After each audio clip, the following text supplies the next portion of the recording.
Hi everyone, I'm Bingsheng from Zhejiang University. Today I'm going to talk about the cryptographic primitive of the common interest protocol. So the common interest protocol using MPC over the blockchains. So first I will give a brief introduction on what is MPC, multi-party computation. So when you talk about the multi-party computation, you of course have multiple parties. You have more than two parties, 2 or 3 or more.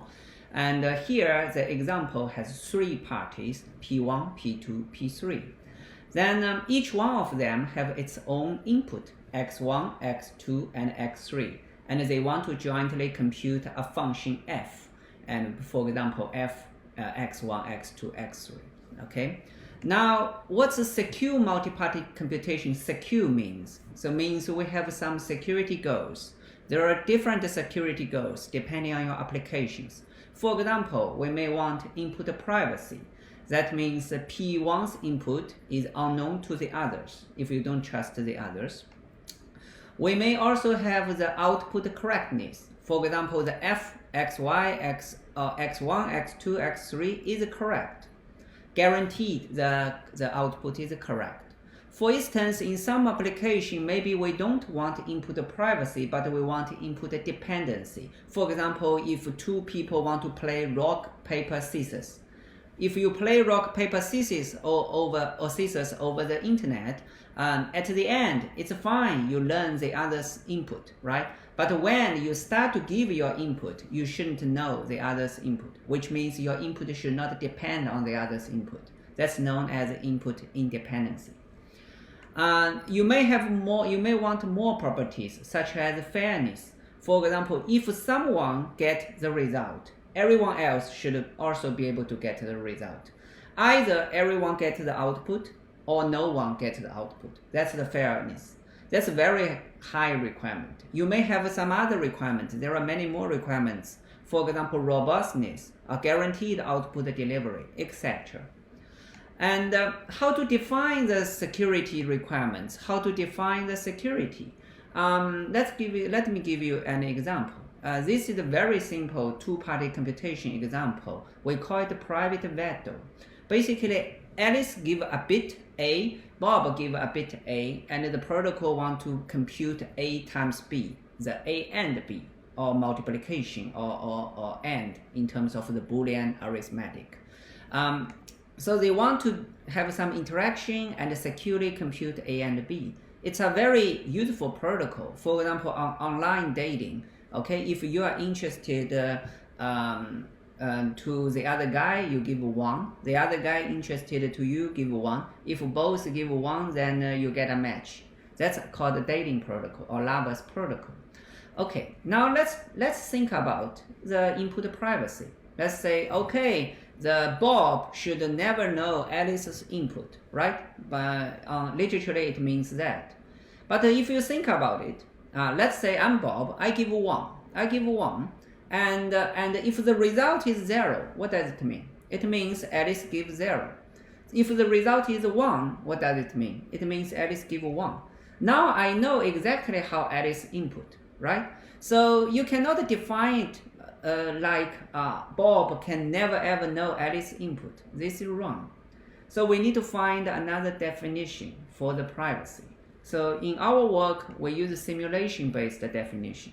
Let's think in the other way. Let's assume these 2 guys never talk to each other. They talk to a trusted party, or let's call it a third trusted party. They both give their input to the third trusted party. In plain text, give input to him. Because he's trusted, he will never leak to anyone else. Then the trusted party will compute the FAB and output send them back to Alice and Bob. For example, in the case A times B, then he will send the result to both Alice and Bob. Okay. Now, why you use this way to compute? Because this is the best possible way we can imagine to compute such kind of joint computation. Why? Because Alice never talked to Bob, Bob never talked to Alice. If there's information leakage, then the information leakage must come from the functionality, must come from the function you require to compute. If you don't want such kind of leakage, then you have to change the function. For example, add some noise, add some differential privacy, etc. Okay? Now, with this ideal functionality in mind, our goal is to make sure the real world and the ideal world is indistinguishable. Real world, you have Alice and Bob, they direct talk to each other, they want to compute A times B. Ideal world, Alice and Bob never talk to each other, they talk to a trusted third party, and the trusted third party compute the output, send them back to Alice and Bob. We want them to be indistinguishable. Once they are indistinguishable, then we think the real world is as good as the ideal world, which is the best possible case we can achieve. Okay, more specifically, we want to show each real-world adversary can be simulated by an ideal-world adversary. So the real world, whatever the real-world adversary can do, the ideal-world adversary can also do. So since the ideal adversary can practically do nothing, can literally do nothing, because the ideal world adversary never touches Alice in the picture, so the real world adversary can also do nothing. So if you have a protocol can show every real world adversary, there exists an ideal adversary, equivalent. They can do equivalent effect to the protocol, then your protocol is secure. In particular, in our work, we use universal composability. Okay, now let's wrap up. In a multi-party computation protocol, you have multiple parties. I talked about adversary, but note that in reality, we assume all adversaries collude with each other. All adversaries are controlled by a boss. The boss will coordinate the corruption strategy, will coordinate all the bad guys' behavior. They want to attack the good guys. Okay. Now, our protocol also uses zero-knowledge proofs. More precisely, we use non-interactive zero-knowledge proofs. So I will give a brief introduction on zero-knowledge proof. The word zero-knowledge proof, in short, ZKP, you've heard in the context of blockchain a lot. Okay. So what is a zero-knowledge proof? Let's assume there is a relation, we call it R, okay? It defines a language, NP language L. Now, there is a statement, X, P want to prove to V that X is true. For example, I want to prove to you I'm over 18, okay? Then what's the requirement? P does not want V knows anything else, but the statement is true. Let's say if I want to go to the shop to buy some alcohol, usually what do? You give the ID card, show the ID card, okay? Then the staff look at your ID card and say, yes, you are more than 18, so you can buy the alcohol. But if you think about it, the only one factor the staff need to know is you are more than 18. You leak much more information than necessary in this process, because the staff not only knows the staff look at your ID card, right? He not only knows you are more than 18, he knows exactly your date of birth. He also knows your name because it's printed there. He knows a lot of information printed on your ID card. So showing the ID card is a bad way. So we want a better way to prove you are more than 18. Then it comes with the knowledge. What is zero knowledge? So it's very hard to explain. I will give you an example to explain what kind of protocol is zero knowledge protocol. Okay, let's assume there is a colorblind test. Okay, you, approver, want to convince me you are not colorblind. Now we design the protocol in the following way. There are two buckets. One bucket are full with blue balls. Another bucket are full with red balls. So you have a blue balls, you have a red balls, two buckets. Okay. So the test as follows. I ask you to come. I ask you to stay here. Okay. I put the box behind the desk. Okay. Then I pick the balls, one of the ball. Okay. Ask you what's the color. Then you say it's red. It's blue. Okay. You may say it correct. you may say it wrong. If you are wrong, you are definitely colorblind. Oh, for the sake of this talk, we think colorblind is the red and blue colorblind. Okay. Okay. Now, if you answer wrong, you immediately fail. Okay. If you answer correctly, you may guess correctly. Right. So I will try again. I will pick another ball and show you. Ask you, oh, what's the color of this ball? You say it's red. Then ask you, what's the color of this ball? You say blue. Okay, let's repeat multiple times. For example, 10 times. Then I'm satisfied. I say, okay, you can go home. Okay, now I believe you are not colorblind. Now, let's examine this protocol.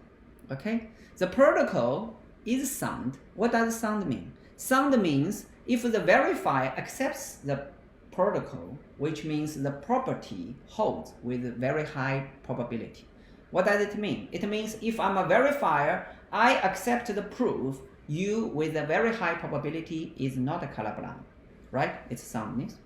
We have a completeness. It means if the property holds, then the verifier always accepts. That means if I am the proof, I'm not a colorblind, then I can always pass the proof. I can make sure that the verifier would accept, right? Okay. Now let's talk about the third property, which is zero knowledge. All these three properties are the ZKP definitions. Okay. What is zero knowledge? How about the knowledge? Let's consider what is the knowledge leaked from the prover to the verifier. Think the protocol we've defined. Is it really zero knowledge?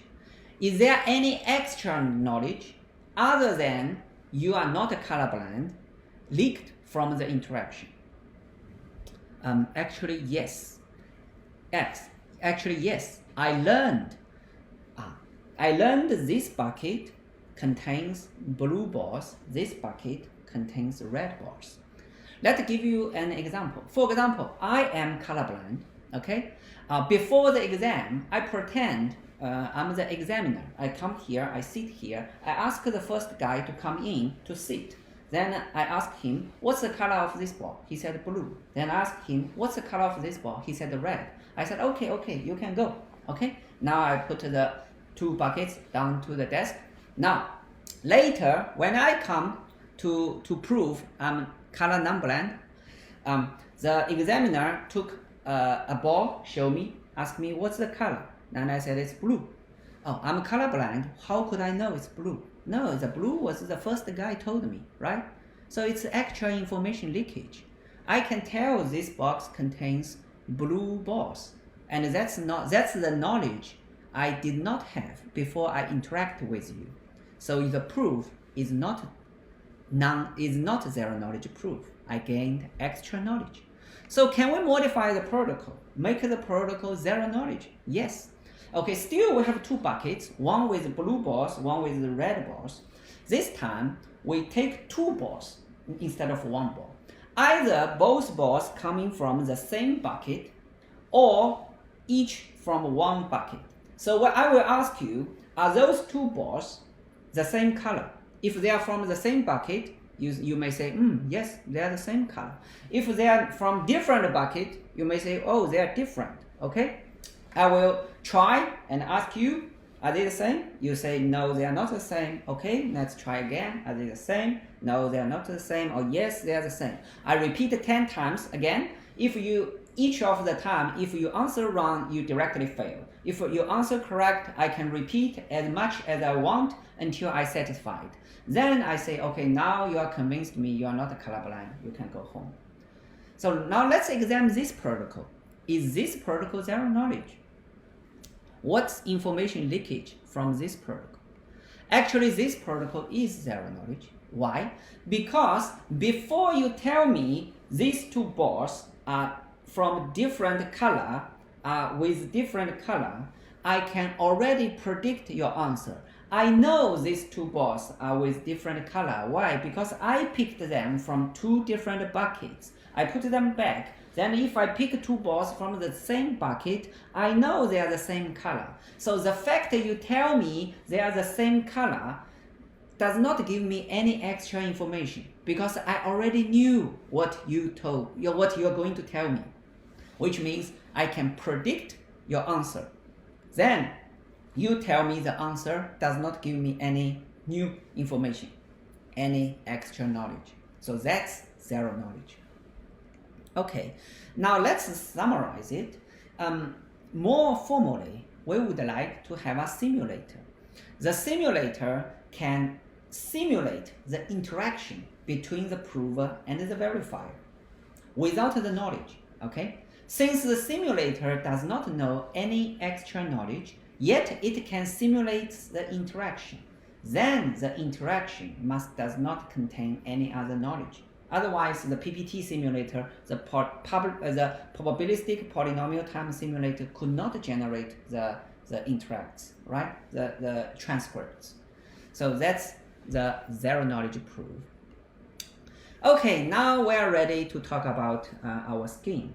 We use hybrid encryption and we use MPC over the blockchains. Okay, we want multiple party to perform MPC. The MPC includes, for example, threshold encryption, threshold distributed key generation, key handover, threshold decryption, etc. Okay, we use hybrid encryptions for efficiency. So what is hybrid encryption? You have symmetric key encryption, you have public key encryption. Symmetric key encryption is much faster than public key encryption, right? Symmetric key encryption, let's say AES, is about 1,000 times faster than the public key encryption. But we want the public key elements there to have the distributed key generation or to have the rest of the protocols we want. Then what we do, we combine them. So in particular, we use elliptic curve. Okay, there are many protocols using elliptic curve nowadays, so I will not go through the details about the elliptic curve, but we will note that we will use the multiplicative notation, which means the group elements are going to have a multiplication and exponentiation instead of addition and a scalar product. The rest are the same. Okay. Now, what's a hybrid encryption? It contains of 4 algorithms. The first algorithm is universal. We call it a group generation algorithm. Basically, it takes the security parameter lambda, it generates a group, and gives a group parameters as sigma. Okay. Now let's talk about the key generation. The key generation part just takes the group parameter as input, randomly pick S, a secret key, and raise it to the G power of S. Let's call it H. H is the public key. So we output the public key as G and H. The secret key is S. That's key generation. That's exactly the same as algorithm. Okay. Now the encryption part is different. To encrypt a message M, you randomly pick R from the Q. Q is the order of the group. Then you compute C1 as G to the R. Then you compute C2 as H to the R. Then you hash C2. The hash maps an arbitrary string to, for example, 128 bits. A key. For instance, 128 bits. If the hash is too long, you just truncate it to keep the first 128 bits. Now we encrypt the message using AES GCM model, using the secret key K. Then we get U. U is the symmetric ciphertext. We output C as C1 and U together. C1 and U is the ciphertext. Okay. Now how to decrypt it? When you get the C, you pass it to C1 and U. You have the secret key, right? You raise the C1 to the SK. Now you get a C2. Now you hash C2, you get the key K, right? That's AES key K. Now then you take the AES GCM decryption with the secret key K from U to back to M, and that's it. It's very efficient. When the message is large, it's as efficient as AES. When the message is small, it may have a similar property as algorithm. But typically when you are using in some heavy storage in the application, this scheme is much faster. Okay. Now we have the hybrid decryption protocol. The hybrid decryption protocol later, I'm jumping ahead, later we will split it into a protocol, into a distributed threshold decryption protocol. But for now, I'm going to talk about the zero-knowledge proof to show the correctness of the decryption. For instance, in the application, the client may want the system, we want the committee members to jointly decrypt the message. Now, afterwards, he gets the message. How can he get convinced that the message is correct? So we need to prove the decryption is correct in zero knowledge. So the zero knowledge protocol we are defined here we first define a sigma protocol. Then we use a Fat-Shamil heuristic directly in the box. For example, hash of the statement PK and C, and the first move PKC and C2, and the first move is W1 and W2, and we get E. E is the challenger of the verifier, and then we complete the third move. So inside the box is already non-interactive zero-knowledge proof. It's transformed by Fat-Shamil heuristic. Basically, what we are showing is we are going to show you C2 is computed correctly. Then you can hash C2 to get the key, and then you can use the key to decrypt the AES GCM. Since hash is deterministic, decryption is deterministic when the ciphertext and the key is fixed. So I only need to show you the C2 is correct. That's sufficient for me to show you the decryption is correct. Okay, now let's go back to the distributed key generation protocol. At some point, for example, at the beginning of the application, you select some committee members. They will jointly to form a public key. The public key will be used for the hybrid encryption we've discussed before.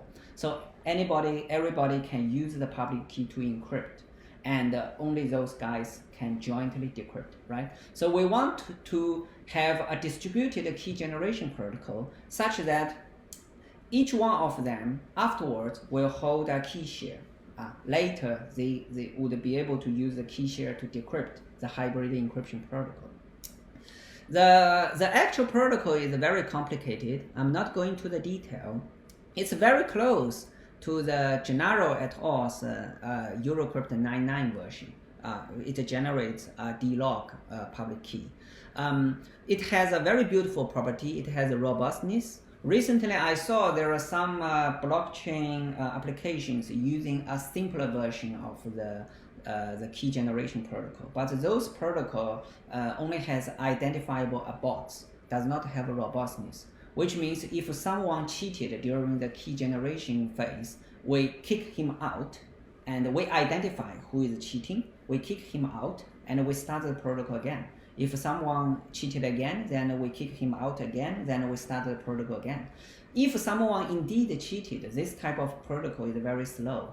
And our protocol has robustness. So if someone cheated, we can identify this guy is cheated, but other than that, we can form the public key right away. We don't need to start the protocol again. Some difference between the Gennaro et al. 99 is we need to compute so-called partial public key. Because we want the parties to show the correction of the decryption. So in order to show the correction of the decryption, we need to have a partial public key that's corresponding to their key shares. Their key share is called a partial secret key. And as you will see, in order to decrypt the hybrid encryption, they are going to raise C1 to their secret key, their partial secret key. In order to show this step is done correctly, everyone needs to know the partial public key of this guy. So this protocol, instead of just output the public key, will in addition also output every participant's partial public key, and that will be stored. And the partial public key is also used in the later key handover protocol. So for example, if I want to hand over my key to the other committees, then how could people know you never changed your key during this process? So we need some handle. Okay. Of course, all the protocol are over blockchain, so the communication will be over blockchain instead of using peer-to-peer channels. Okay, now we talk about the threshold decryption. During the threshold decryption, let's say in the DKG it's a T out of N, which means any T plus 1 parties can recover. Okay, then during the decryption, everyone will raise the C1 to its own partial secret key, and using a zero-knowledge proof to prove it's correct.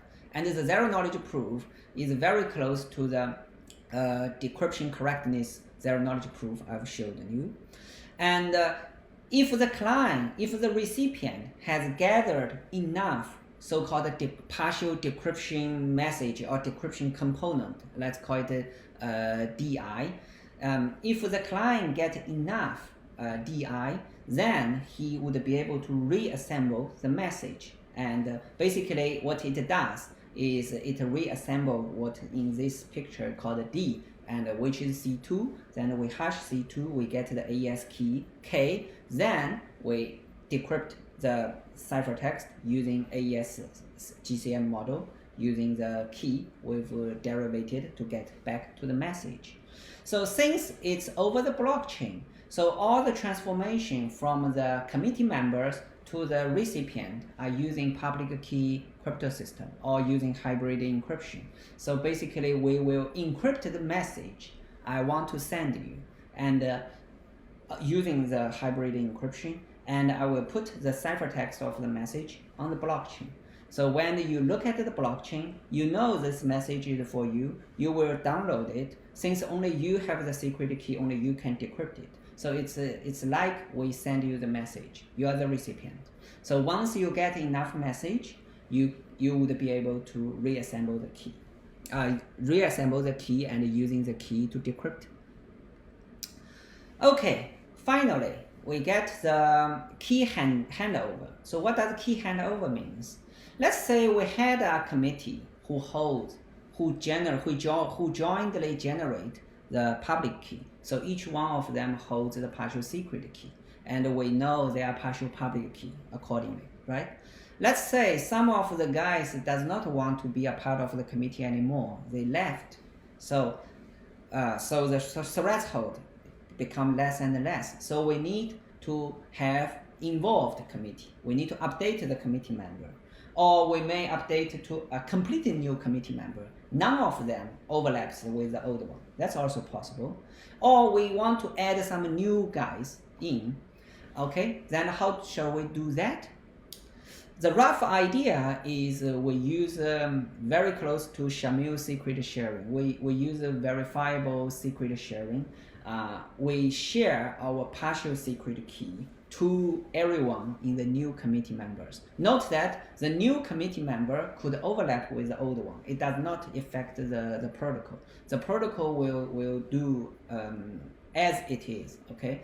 No matter the old committee overlaps with the new committee or the new committee is completely new. It's the same. So I will using secret sharing to share my partial secret key to everyone there. Then the others will do the same. During this step, I will use my partial public key to prove the secret key I'm shared to everyone else is the same secret key I've received, is the same secret key that's consistent with my partial public key, so I never change the key. So if everyone in the old committee does that, which means that the partial secret keys are all correct, which means the joint secret key is correct, which means if we don't change the public key is still the old public key.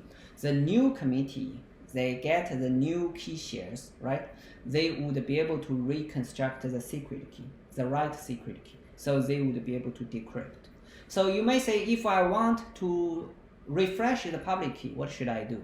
If you want to refresh your public key, you just rerun the distributed key generation protocol.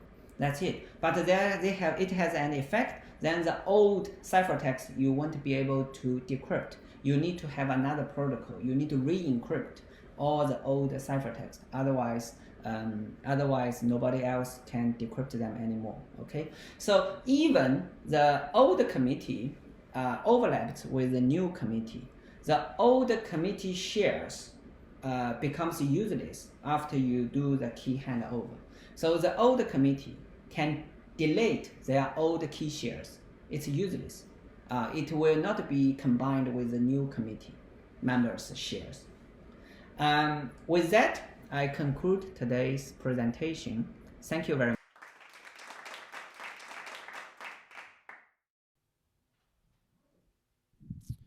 So, hello everyone. My name is Justin. I'm a common interest protocol lead at Blockswap, and yeah, let me tell you a bit what have we built based on these asymmetric cryptography, hybrid encryption, and multi-party computation schemes. So, the main application that was developed using these schemes is the common interest protocol. So let me first kind of define what is common interest. So it's essentially a protocol that, like the formal definition would be, that it's a protocol that enables trustless coordination of constructive governance for decentralized applications. A more colloquial definition would be it's a way to solve common problems without a protocol, like within the protocol.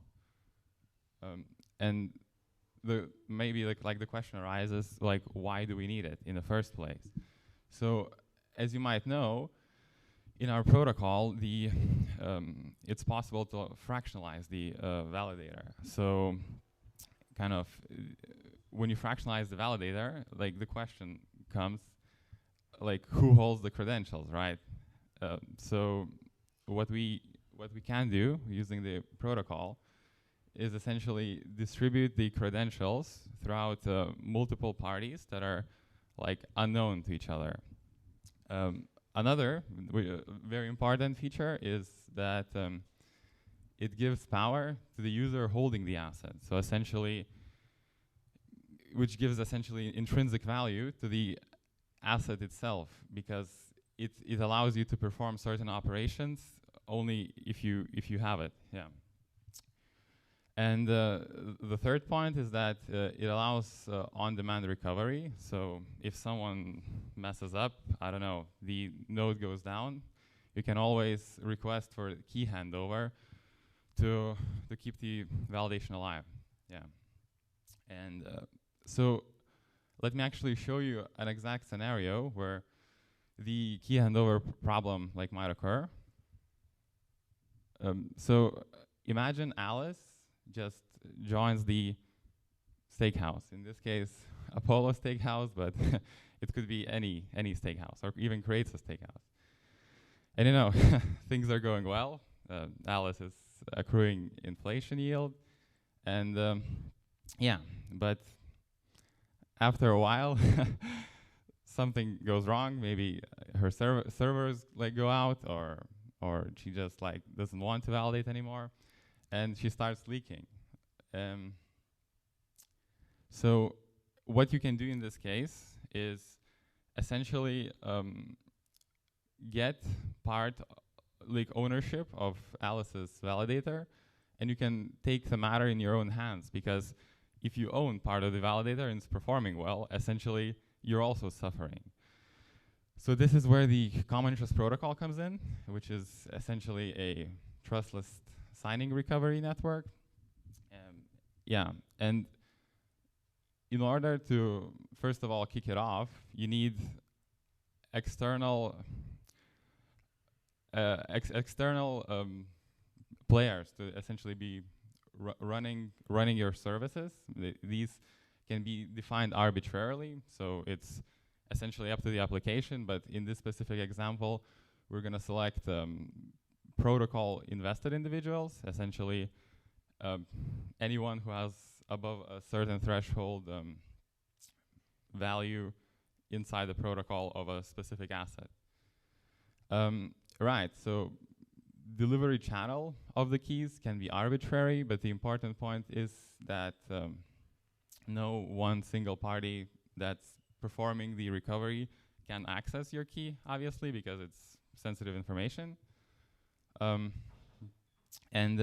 this specific case, let's assume you own over 50% of the validator, so hence you can request the key recovery.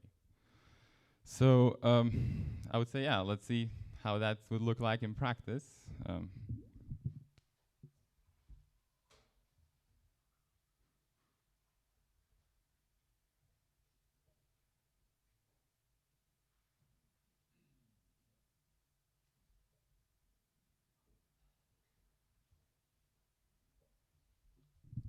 Right, so at the moment I'm running four participants, so sorry, 6 participants in 6 different terminals, but obviously in the real world scenario, you would have them distributed throughout the world. It's just, yeah, for convenience.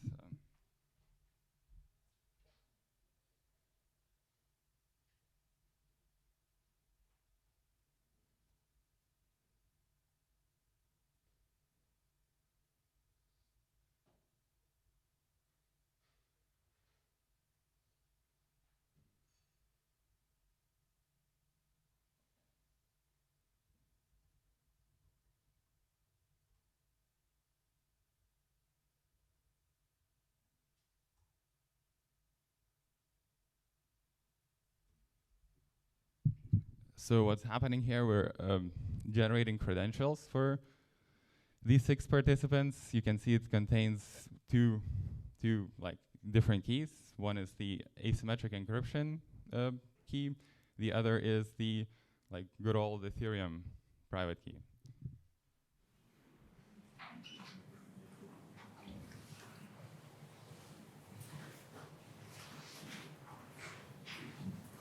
Can you zoom a little bit?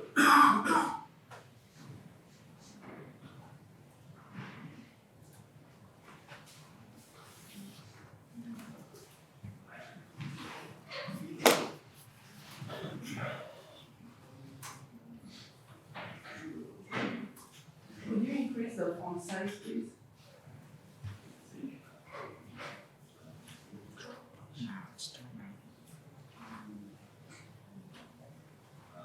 One sec.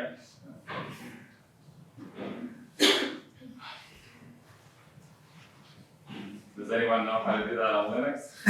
Control Shift plus. Control Shift plus. Right click, okay. I think just Control Shift plus should do it. Yeah.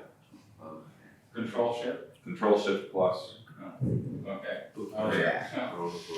Yeah, so as you can see,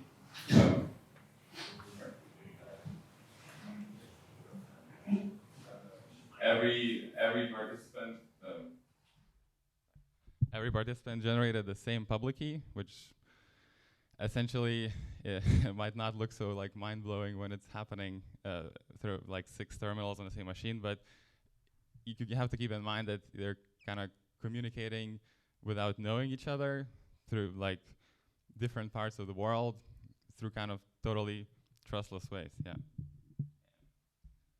And what I'm gonna do now is I'm gonna run to Gaurdians and request for my key recovery.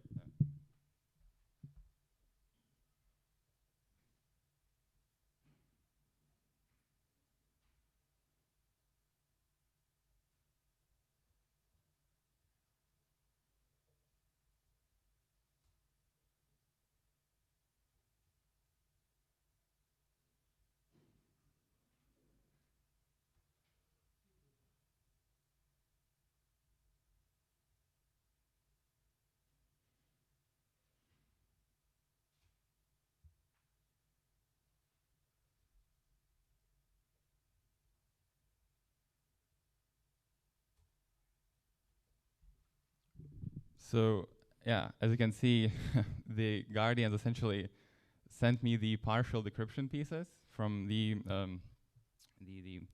hybrid encryption procedure, and all I need to do now is essentially combine them and decrypt my signing key.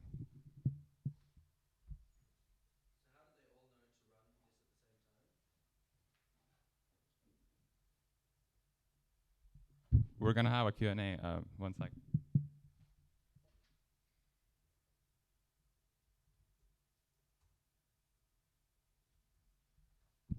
Right. So as you can see, we received our signing key. So the basic idea is just that I requested for my signing key because I didn't have it with me, and at the end of the day, you know, these parties like provided me pieces that I collected and was able to just recover it, yeah.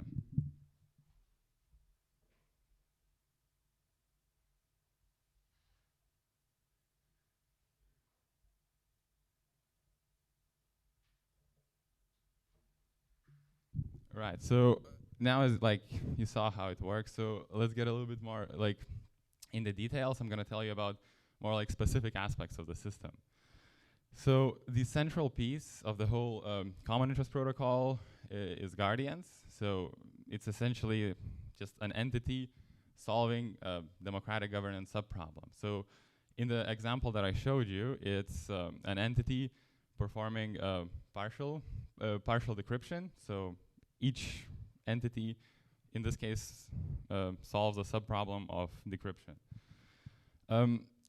You don't actually need a full set of Gaurdians to solve your like problem. You need a subset, which is the threshold of like the Gaurdians. The amount of Gaurdians you need is totally defined by you. Yeah, as I mentioned, it's like it has a non-interactive communication scheme, so they don't need to know each other. They only need to know the address of the smart contract that's handling all the communication. You can select actually arbitrarily Gaurdians. So, for example, in this case that I showed you, the selection criteria is minimum token balance, but it can be anything. I mean, theoretically, you could have computational power as a selection criteria. It's like up to like your imagination, I would say.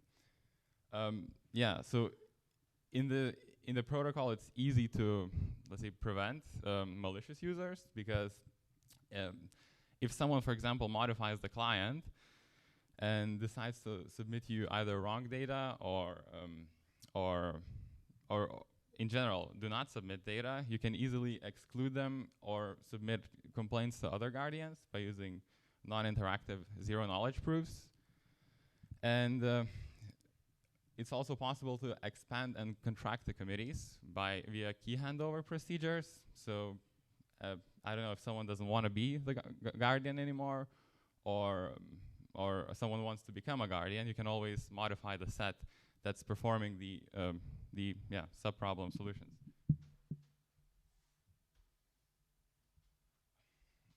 So the whole bigger picture of the protocol is that it's mainly, at the moment, it's mainly used for disaster management and recovery, but it could theoretically be used for other like problems. It could be used for maybe voting or some other systematic sensitive information transition.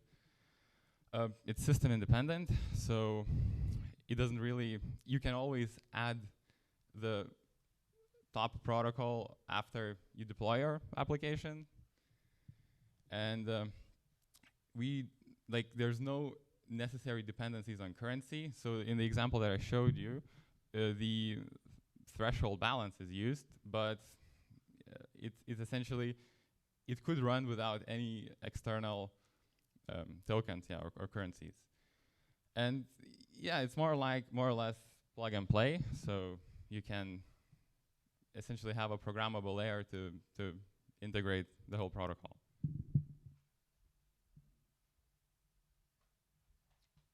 Yeah, so to summarize, if you kind of, the points that I want you to take away is that, first of all, it's designed with like a security-first approach. So as the committee size grows, essentially as you have more and more Gaurdians, the protocol becomes more and more secure, because the threshold, the threshold needs to be proportional to the amount of Gaurdians. So, I mean, the bigger the threshold, the lower the probability you have that all of the participants in the threshold are going to be malicious. It's chain agnostic, so the example I showed you is on Ethereum, but you can essentially use it on any chains, on rollups, L2 chains, on Gnosis chain, Optimism. You can actually run multiple committees in parallel, so you can have information flowing between committees, you can have multiple contracts deployed in parallel. So it's again, it's limited only by our imagination. And yeah, it's task independent. So whatever democratic governance like problem you kind of encounter, and as long as it can be decomposed into sub-problems, you can always try to approach it by using that protocol. So thank you very much, and I think we had a question there somewhere. So how do they know, like you're running the Guardians, how do they know to run like at the same time? Or is it more like a single person goes and asks and gets an automated response? Yeah, so they're actually, it's going to be a two-part question. So how do they know how to execute the procedure of key generation? The answer is they don't have to run at the same time, but they do have to execute these actions within certain time limits. And how do they know how to run decryption? Well, in this case, they're listening to smart contract events that are emitted by let's say, a legitimate requester. And whenever they receive an event, they obviously do a second check if it's valid and proceed with a solution. Can you tell us a little bit about the computational and messaging complexities associated with the number of thresholds users code? Yeah, so it's always going to be O of n complexity in terms of messaging, in terms of from an individual perspective. Let's say if you're running a validator. But from the network perspective, it's going to be O n squared, because you need to send messages to, send information to every other participant in a network, right? I hope that answers.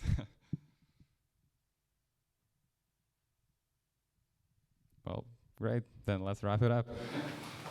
One more thing. So, how do you know what you are requesting here? What's the product? Like, who are the actors? The validators, right? How do you identify a validator and owner? Yeah, so on a global level, validator is identified by a BLS public key, but on a local level, essentially on an ownership level, it's identified by slot ownership tokens.